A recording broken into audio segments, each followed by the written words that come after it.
Hola, gente perdida. Gente perdida sería, por ejemplo, una mujer de 30 y tantos años, soltera, con un muy buen trabajo público, con cargo, o sea que cobra seguro su sueldo, su excelente sueldo, mes a mes, más aguinaldo y etcétera. Bien, acá tenemos un tema. No es feliz, es sumamente ansiosa, tiene angustias, todo lo que los demás piensan en oposición a lo que son sus convicciones, ella lo padece como que están todos equivocados, que están en contra de ella. Cada vez que te puede zarandear la cabeza con los piecitos, te la zarandea, seas quien sea.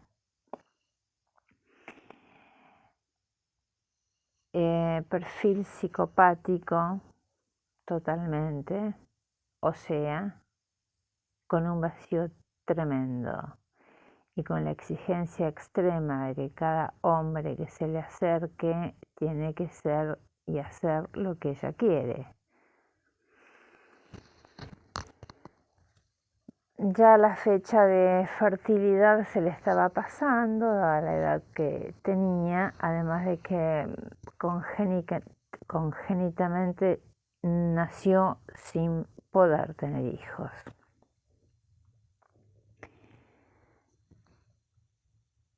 Siempre decía lo mismo, siempre la culpa era del otro, ella no hacía nada, lo que sí hacía era siempre llegar tarde a todos lados, o sea, cero respeto por el otro, y mantener a sus padres en parte. Esa mantención de sus padres era su forma de mantener el control sobre su familia de origen, perdón, sobre su familia de origen y una astucia de su tío, quien fue quien la ubicó en esa empresa pública, no es una empresa, organismo público, tuvo la viveza de, eran 5 hermanos, de tomar a la hija más inteligente para ubicarla en un buen puesto y que se encargue ella de los problemas económicos de los padres, no el tío que era el hermano. Para eso lo ubicó ahí, para deshacerse del paquete del hermano y no tener que mantenerlo él. ¿Qué más? Ella ocupaba un lugar dentro de ese circuito familiar de origen en donde sus padres aparentemente eran depredadores y nunca iban a soltar a la presa, era la gallina de los huevos de oro. Ella mantenía mucho ahí y los arreglos de la casa de 3 pisos también los mantenía ella. Pero bueno, ella sentía que no se daba cuenta y sentía que mantenía el control sobre toda esa familia y estaba gustosa en ese lugar. Bueno, entonces, ¿qué hacemos con eso? Psicópata, ¿cambia? No. Si va a terapia va a ser para, ya lo dijimos, para afilar un poco más sus instrumentos y operar más sádicamente con los demás en la sociedad. Bien, no se la puede ayudar. Se sienta y lo que espera es hablar, una especie de catarsis donde no llega nunca a ningún lado porque el poder reflexivo parece que está perdido.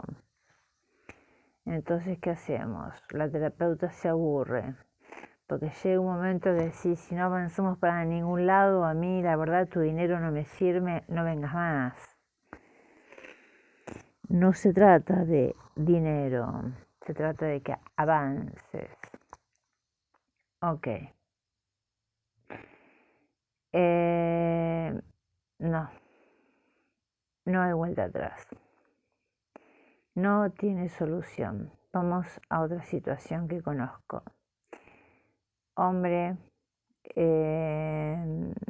no importa la edad, hombre mayor, que por herencia tiene una depresión de muchos años, pero conoce a una esposa y esa esposa es quien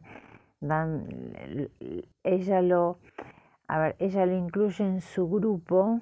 Su grupo se trata, ella que es médica, se trata de que tiene un hermano político y de esta forma que lo incluye en ese grupo, le consigue un buen trabajo también en un organismo público y así va saliendo de la depresión. Es de aquí que este señor provenía de una familia de dinero, pero él no tenía dinero, eran los padres. Cuando los padres mueren, hay que recibir una herencia. El día que recibe la herencia, la esposa empieza a hacer planes con el dinero de él, supuestamente si estaban casados es un tanto conjunto también, pueden decidir juntos. Y él es como si hubiese esperado toda la vida heredar. Le da una patada en el orto a la esposa y se queda solo con su herencia. Bien, siempre por supuesto hablándole a sus dos hijos, les habló mal de la madre siempre, y más aún cuando heredó. Bien, ¿qué hacemos con eso? No mucho, en principio, porque si le vas a hablar mal de tu madre, de la madre de tus hijos, toda la vida, tus hijos, aunque ya tengas 20 años, macho, no hay mucho más que hacer. La psicopatía también, psicópata. La psicopatía es así, no hay vuelta atrás. Ok. Tampoco le pasaba la mensualidad a la esposa, le era descontada compulsivamente de no sé qué sueldo que le quedaba todavía, pero que no llegaba a cubrir los gastos que realmente él tendría que haber pagado por ley en la mantención de sus hijos que en ese momento eran menores de edad. Eso no es nada, por dinero, por herencia, porque ella cuando apenas se separaron manoteó la caja de seguridad y sacó algunas cosas que tampoco eran tantas, sacó para proteger a sus hijos, según ella. Él contrató, a punto estuvo, de contratar un sicario para mandarla a matar. ¿Qué hacemos con eso? ¿Eso es un ser humano? Sí, es humano. Después vino un día diciendo, yo no quiero recibir coimas, pero donde trabajo las coimas estoy obligado a recibirlas porque es parte del asunto. Me las entregan, no las puedo rechazar. Bueno, le digo, ok, recibilas y donalas. ¿Alguna vez las donó? Nunca. Ok, hay mucho que hacer ahí para una persona que se sienta y se la pasa hablando todo el tiempo mal de la ex esposa que él mismo abandonó. No, no vale la pena. La gente que es loca toda la vida. ¿Tomando medicación? Sí, un ansiolítico. ¿Sirve? No. Servirá para dormir, no para cambiar. Bien. ¿Qué más tenemos? Estamos hablando, exactamente de gente que está en un nivel económico acomodado. No hablamos de clases sociales para arriba o para abajo. Les entra un dinero seguro que les permite una vida cómoda. Y seguro sobre todo porque son empleados del Estado, ahí no te echan nunca. ¿Felices? Ninguno. Bien. ¿En qué más podemos seguir viendo? A ver, empresa, ¿cómo se llaman las empresas que no son grandes empresas? Empresa familiar, mediana empresa. Los dueños son los padres, los que trabajan son los hijos también en esas empresas, porque es habitual, es por herencia. Sobre todo cuando el hijo primero es mayor, es el que hereda precisamente un poco la dirección o la gerencia de esa empresa. ¿Es gratis eso? No.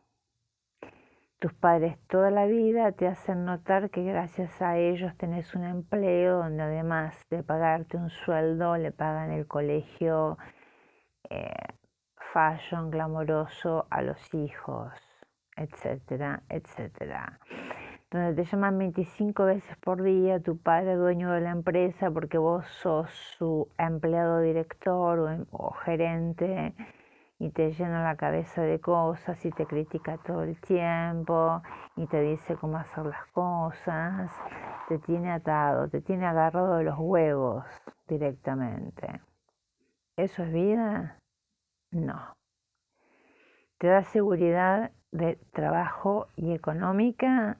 Sí. Se iba de viaje 3 veces por año, él. El padre ni que hablar, muchas más veces. Con propiedades varias.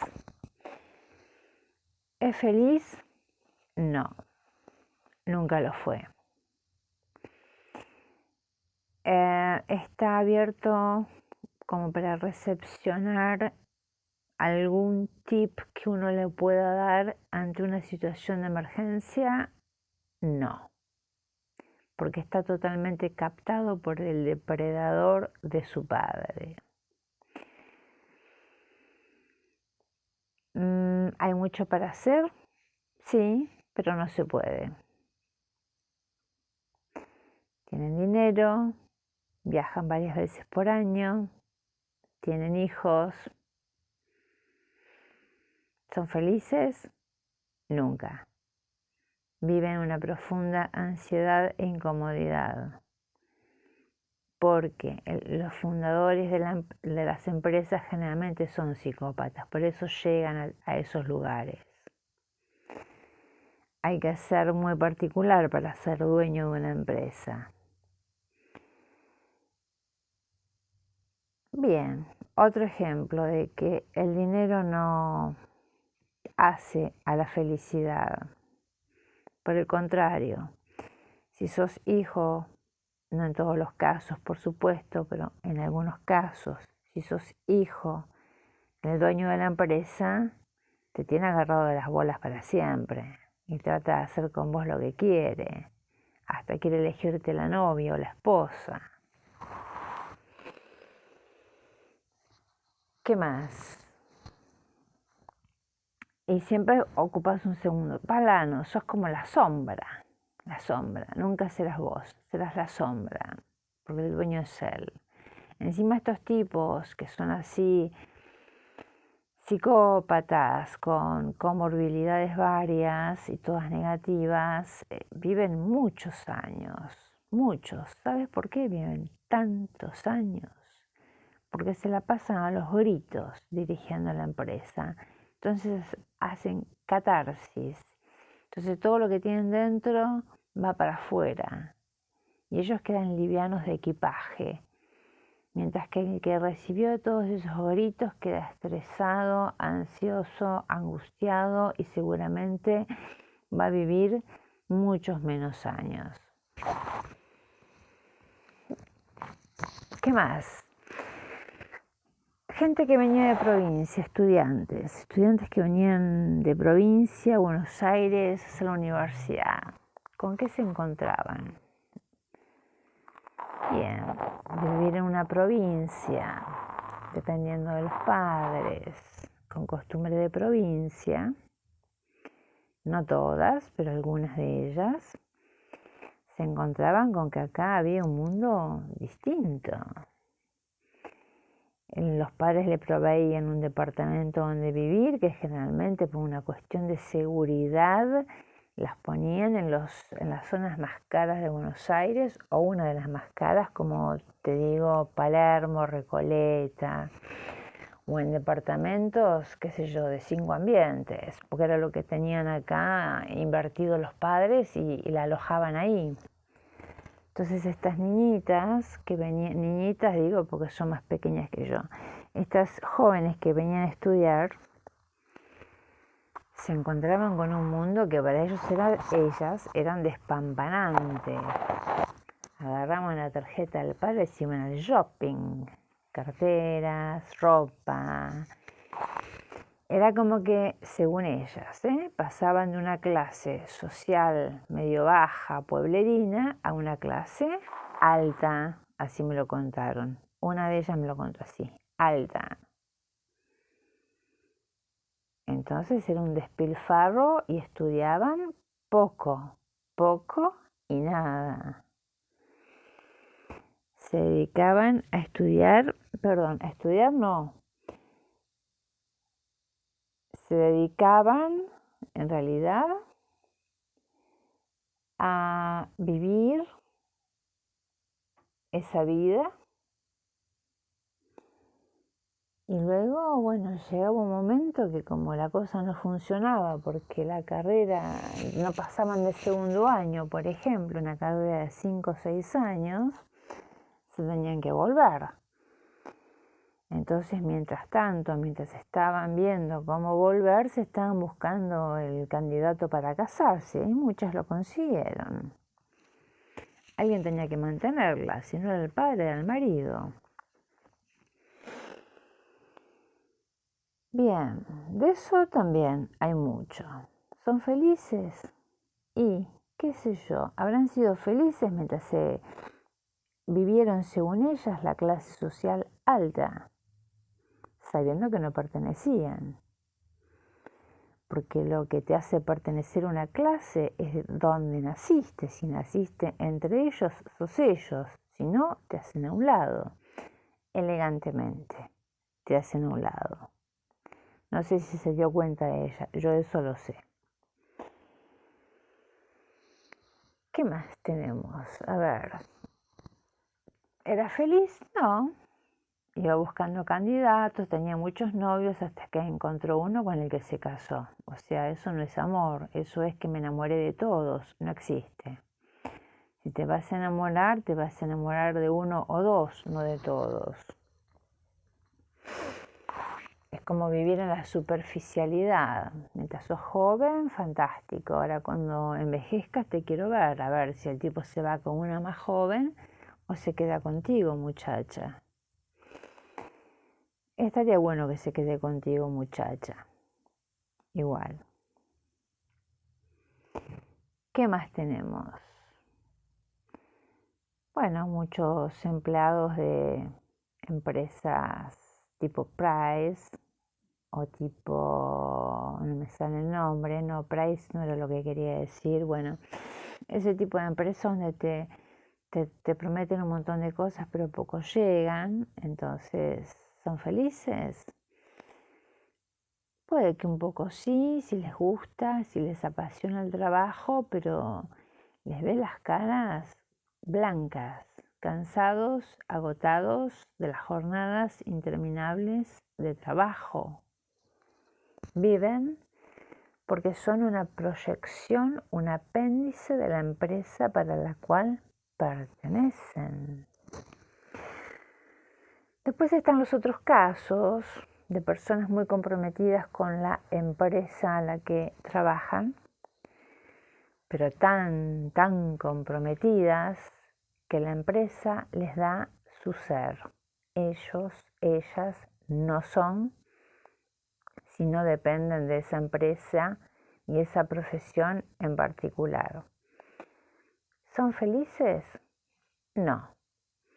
Sí, mientras la empresa siga en pie y no sea quebrada, y mientras ellas puedan mantener ese trabajo, porque se creen que son glamorosas.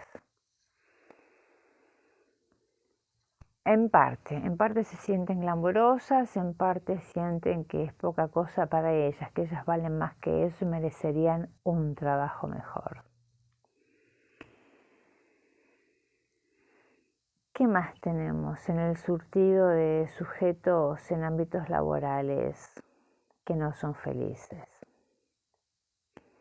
Después habrán personas felices, por supuesto, mucho más anónimas, que ejercen por pasión, que no les importa el dinero, que no están pensando en facturar, sino que están pensando en llenar su alma con cosas buenas. De eso hay menos, mucho menos. Y por el momento mucho más no se me ocurre. A ver, después están los superpiolas. Superpiolas que se te sientan frente al consultorio y te dicen: yo no creo en los psicólogos. A lo cual yo contesté con un tono de voz cortante: yo no creo en los pacientes. Y lo señalo con el dedo, porque cada uno de ustedes que se sienta ahí mienten. Y es verdad, mienten.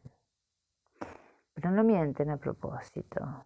Mienten porque creen todo lo que mamaron a través de los años acerca de lo que son o deberían ser.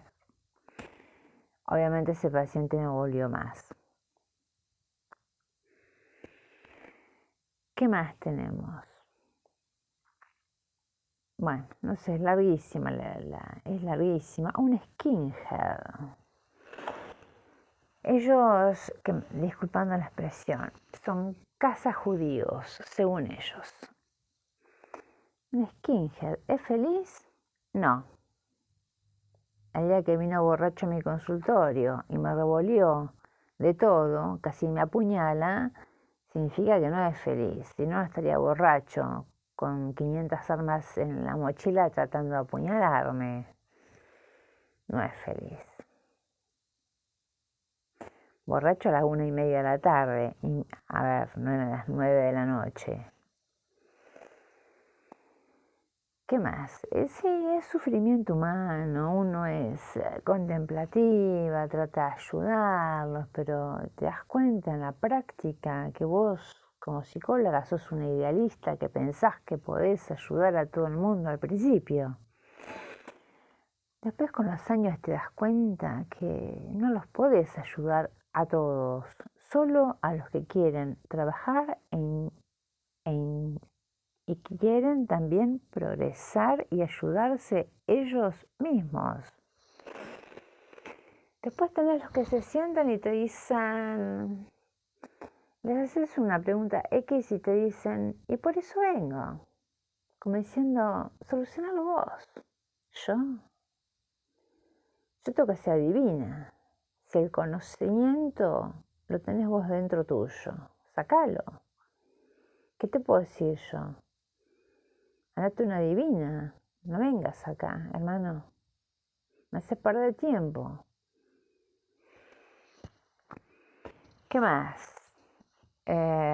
Después están las tóxicas, que durante toda la consulta no paran de hablar pelotudeces y que no las podés sacar de ahí. Tratás de redirigirlas hacia otro tipo de conversaciones más profundas y no paran. Son tóxicas, no hay forma, y cuando termina la sesión terminás con la cabeza reventada. No obstante, siempre me manejé sin juzgar, con educación, con ética. Las mimé en el sentido de que yo les abría la puerta y se la cerraba. Las traté bien. ahora que me retiré, porque ya no tengo más ganas de atender estos personajes, no las juzgo, pero las describo, que es distinto. Hay verdades, estas verdades están siendo develadas, sin nombres, protegiendo. Otra que un día se me cayó bajando, porque yo las acompañaba hasta la puerta, bajando el escalón del edificio, se cayó al piso y cuando yo intenté levantarla, hizo una fuerza sobrehumana hacia abajo como para que yo me caiga con ella. Y me salvó el encargado que me ayudó a subirme, si no casi me tira al piso. No puede ser tan hija de puta que la profesional que hace tantos años que te atiende, que incluso en una oportunidad vos la llamaste un viernes a la noche, desesperada, y ella abrió el consultorio un sábado solamente para vos, para atenderte, querer tirarla al piso. No podemos juzgarla. Podemos elegir a quién atender. Afuera. Que te ayude Magoya. Yo concluí el tratamiento con toda la celeridad posible, sin filtrar mínimamente ningún sentimiento negativo, porque siempre he sido muy profesional y muy ética, pero ahora ya retirada, libre albedrío. Ya acá libre albedrío y desatada de placer puedo contar todo esto. ¿Qué más tenemos? Al boludito que se creía importante trabajando en un organismo también público y que le hizo entrar la madre. Y él creía que era súper mal por trabajar ahí. Era un pobre pibe que no le daba la cabeza y no podía terminar ni siquiera el secundario. Perdón. O lo terminó a duras penas. Y en ese mismo organismo le rechazaron un ascenso. ¿Qué más? Pero muchos de los que se sentaron frente a mí se creían súper importantes. Ahora, cuando vos mirabas con racionalidad, ¿cómo sostenían esa importancia? Con nada, con su imaginación, con su ego. Por eso insistimos tanto en los audios en que el ego debe desaparecer.